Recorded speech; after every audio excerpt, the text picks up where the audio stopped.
안녕하세요. 황녀의 싸다가 토크 시간입니다. 네, 오늘의 황녀 사연은요.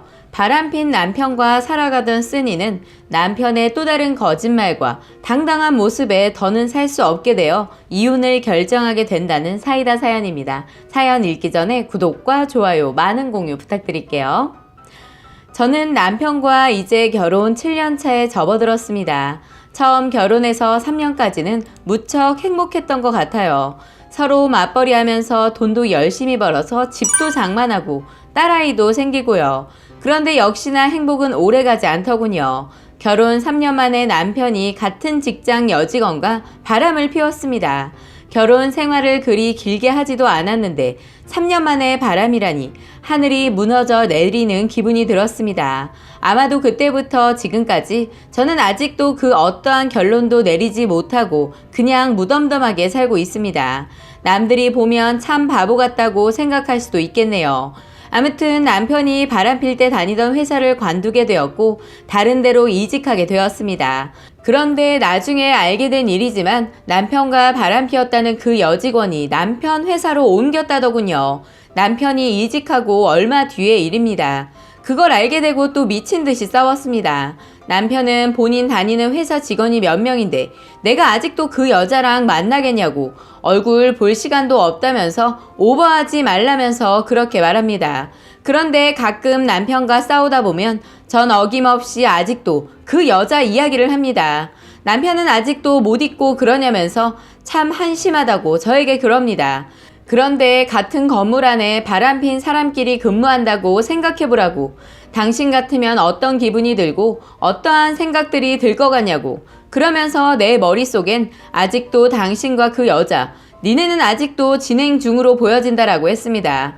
남편은 아니라고 지랄지랄하고 매우 당당합니다. 이런 상황에서 저희가 다른 아파트로 이사를 가야 하는 상황입니다. 현재 이사갈 아파트는 남편 명의로 되어 있습니다. 그런데 제가 그 집 들어갈 때 명의를 공동 명의로 해달라고 말했습니다. 그 집으로 이사 가면서 제 돈이 2억 5천이 들어가야 하는 상황이기 때문에 명의를 공동으로 하자고 한 것이죠.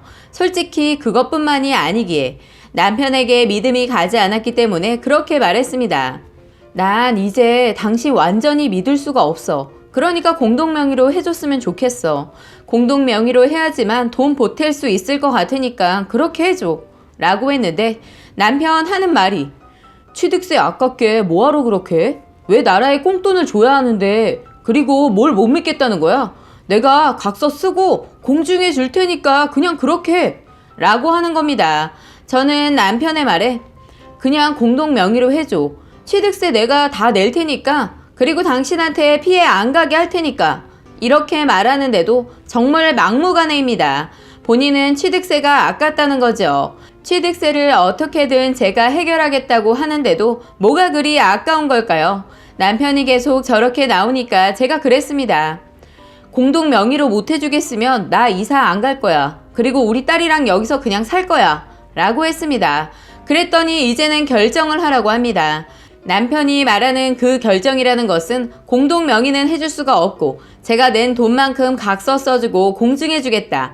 이것도 못 받아들일 거면 이혼하고 갈라서자. 이것입니다. 그러면서 그 어떤 결정도 못 내리는 저를 탓하고 있는 상황입니다. 남편 바람피는 거 아는 순간부터 사실 저는 그 어떠한 노력도 하지 않았습니다. 처음에는 참 싸우기도 많이 싸웠고 억지도 부렸었는데 이제는 그저 무덤덤합니다. 머릿속에선 이렇게 살면 뭐하나 싶다가도 딸아이를 보면 아빠 없는 애 만들면 안 되는데 이런 생각도 강합니다. 제가 싸울 때마다 네 마음대로 해라. 난 너에게 신경도 쓰지 않겠다. 이렇게 말은 하지만 신경이 쓰이기는 합니다. 머리는 포기했다고 생각하지만 마음은 아직 그렇지 않은 것 같습니다. 얼마 전 남편이 마지막 출장을 다녀온 날이었습니다. 그런데 저에게 또 거짓말을 했더군요. 저에게 돌아오는 날을 거짓말하고 며칠 일찍 들어왔더라고요. 그 며칠 동안 집으로 돌아오지도 않고 어디에서 무얼 했는지 모릅니다. 그래서 제가 어디에 있었는지 해명하라고 했더니 네가 신경도 안 쓰겠다고 말하지 않았냐. 그런 말을 했을 때는 날 남편으로서 포기한 거 아니었냐.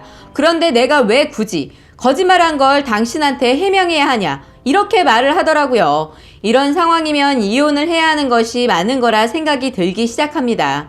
처음 남편이 바람 피웠을 때 잘라냈어야 했는데 너무 많은 시간이 흘러버린 것 같습니다.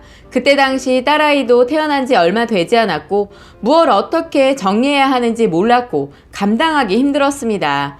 사실 감당하기 힘들었던 것이 아니라 지금 생각해보면 회피한 것이 아닌가 싶습니다. 화목했던 내 가정을 포기하기를 회피했던 것 같아요. 그렇게 시간이 흘러 지금 이런 상황까지 온 것입니다. 남편의 밑바닥까지 모두 보여주는 사태까지 오고 나니 실망감이 더더욱 커지고 있습니다. 어찌 보면 남편에게 아직까지 포기하기 싫은 기대감이 남아 있었던 것 같기도 합니다.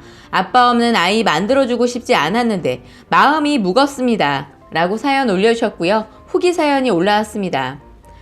사연 올리고 보름 정도 지났네요. 그리고 후기를 올립니다. 남편과 집 명의 문제는 결국 해결이 나지 않았습니다. 대신 다른 걸로 결론 내리기로 했습니다. 제가 며칠 전 남편에게 이혼하자고 말을 했습니다. 이제 애도 갓난쟁이도 아니고 이대로는 행복한 가정을 꾸려갈 자신이 없었어요. 진작에 행복이라는 표현 자체가 어울리지 않았던 가정이었지만 포기를 하지 않았던 거였죠. 어제 저녁 우리 그냥 이혼하자. 그게 제일 깔끔한 것 같아. 명의고 뭐고 그냥 그건 아닌 것 같아. 재산 분할은 서로 각자 정리하고 변호사 알아서 알아보고 합의 이혼으로 갔으면 좋겠어. 라고 말했습니다. 이미 이혼이라는 말이 우리 부부에게는 익숙한 단어였기에 저는 말하는 내내 그렇게 힘이 들거나 거북하지는 않았습니다. 남편은 침묵을 하고 있더군요. 그러면서 하는 말이 결국 그거였네. 결국 명의 때문에 이혼까지 한다는 거네? 이렇게 말을 하더군요. 아직까지 상황 파악을 못하는 것 같았습니다. 명의 변경 문제는 그냥 이 결과의 발판이 되었을 뿐 이미 제 마음에는 이혼이 자리 잡고 있었는데 말이죠. 그래서 제가 그랬습니다. 뭔가 착각하는 것 같은데 지금 명의 때문에 내가 이러는 것 같이 보여? 라고 하자 그럼 뭔데? 내가 둘 중에 하나라고 했잖아. 당신이 낸 돈만큼 공증하거나 이혼 둘 중 하나 정하라고. 그런데 공증은 안 되니 이혼 결정한 거 아니야? 양심이라고는 없는 인간이구나. 네가 잘못한 거는 이제 안 보이는 거야? 내가 아무리 신경 안 쓴다고 말했다고 하더라도 당당하게 거짓말까지 해놓고선 그거에 대해서는 잘못을 인지 못하나 보네? 이제 당신 나가서 딴 여자랑 놀고 나서 바람 피는 건 우리 부부 관계에서 당연하다고 여기는 거야? 날 도대체 뭘로 보는 거야? 이미 우리 부부라고 생각하고 있지는 않았지만 우리 딸 때문에 여기까지 온 거고 혹시라도 당신이 반성하고 변할 거라 생각했어. 근데 당신 뭐야? 더 당당해졌잖아. 너 같은 쓰레기랑 지금까지 버티고 산 내 시간이 더럽고 아깝다. 당신 말 다 했어? 그래, 나 잘난 거 없어. 근데 당신은 그동안 나 벌레 보듯 한 게 누군데 그래. 당신이 그러는데 내가 어떻게 반성하고 변하겠어. 미쳤구나. 벌레? 야 인간아, 벌레가 아니라 똥으로 봐도 넌 할 말이 없어. 뭘 잘했다고 지금 누구 탓을 해? 너 같은 인간이랑 더 살아보겠다고 발버둥친 내가 미쳤었네. 너랑은 이제 미운 정조차도 안 남았다. 이 불쌍한 인간아. 당신 지금 너무 흥분해서 그러는 것 같은데 내일 되면 후회하지 말고 그냥 가만히 있어. 이혼이 그렇게 쉬운 줄 알아? 그리고 이혼하면 애는 못 봐. 그렇게 알아. 이 새끼가 이렇게 쓰레기인 줄은 몰랐습니다. 제가 바보였죠. 이런 인간 쓰레기를 몰라보고 몇 년을 더 살았다니 속이 뒤집어졌습니다. 딸에게 관심조차 없으면서 저보고 애를 못 볼 줄 알라고 하는 저런 개 막말을 하다니요. 제가 집에서 살림만 하는 사람이 아닙니다. 저 현재 직장 다니고 있으며 연봉 6천 정도입니다.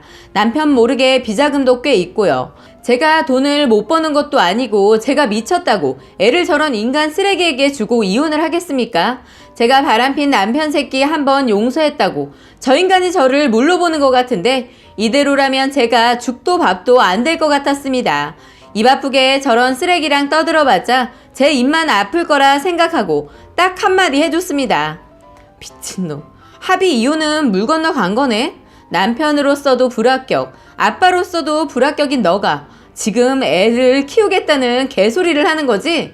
지금까지 애 때문에 그나마 내가 버텼는데 더는 안 되겠다. 너랑은 끝까지 진흙탕 싸움 되더라도 끝장을 볼 거니까 그렇게 알고 있어. 그리고 네가 잘못한 거 내가 싹 다 까발려 줄 테니까 엿먹어봐.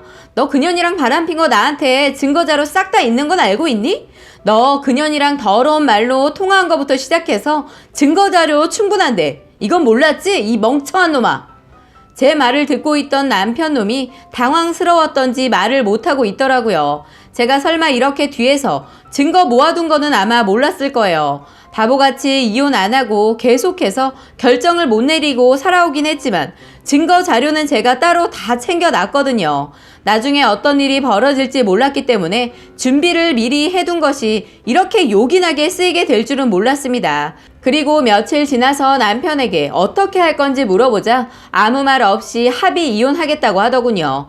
며칠 내내 제 눈치만 보던 이 인간이 서재부터 시작해서 여기저기 서랍 뒤진 흔적이 있더군요. 제가 증거자료 모아둔 거 찾았던 모양입니다. 인간 말종의 쓰레기 같은 놈한테 제 애를 맡길 수는 없었습니다. 말로는 합의 이혼으로 할 것이었지만 저는 더 큰 마음을 먹었습니다. 이혼하고 나면 저 새끼 회사의 증거자료 싹 다 까발리고 회사에서 쫓겨나게 할 작정입니다. 일단 이혼하기 전에 까발리는 게 맞는지 이혼하고 까발리는 게 맞는지 변호사랑 이야기해보고 결정하려고요. 합의한다 했으니 그렇게 진행하고 제대로 뒤통수 후려쳐 줄 겁니다. 그렇게 하면 그나마 제가 받은 상처와 저희 딸이 받은 상처 조금은 보상이 되려나 모르겠지만 끝까지 개털되는 거 보고 말 것입니다. 정신 못 차리고 또 바람을 피고 다니다니 개벌은 남 못 준다는 말이 딱 들어맞네요. 저에게 지금 쩔쩔 매는 모습 보니 아주 쌤통입니다. 이제 얼마 안 남은 것 같네요. 저 더러운 인간 안 보게 되는 날 말입니다. 라고 후기 사연 소개해드렸습니다. 오늘의 사연 여기까지였고요. 많은 공유와 여러분들의 생각이나 느낀 점이 있다면 댓글로 표현해 보시기 바랍니다. 오, 대반전인데?